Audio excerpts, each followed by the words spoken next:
രാധേകൃഷ്ണ.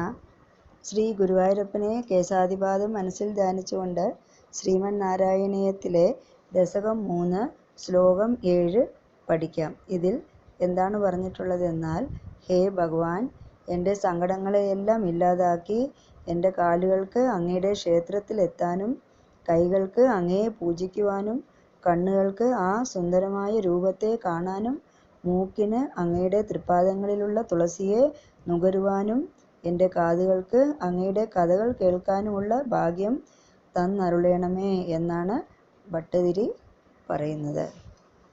ഇനി ശ്ലോകം പഠിക്കാം. വിധൂയ ക്ലേശാൻ മേ വിധൂയ ക്ലേശാൻ മേ ഗുരുചരണയുഗ്മം ഗുരുചരണയുഗ്മം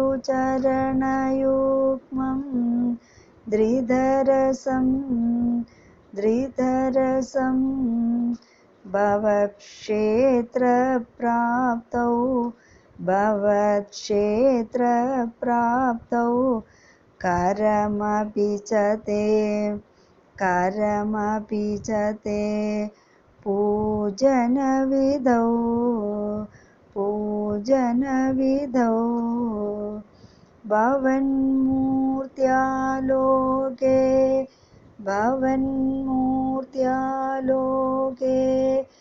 നയനമദതേ നയനമദതേ പാദതുളസീ പാദതുളസീ പരിക്രാണേ പരിക്രാണേ ക്രാണം ക്രാണം ശ്രവണമപി തേ ചാരുചരിതേ ചാരുചരിതേ. ഇനി നമ്മൾ ചേർത്ത് പഠിക്കാം.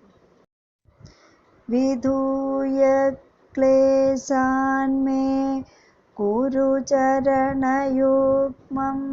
ധൃതരസം ഭവക്ഷേത്രപ്രാപ്തൗ കരമപി ച തേ പൂജനവിധൗ ഭവന്മൂർത്യാലോകേ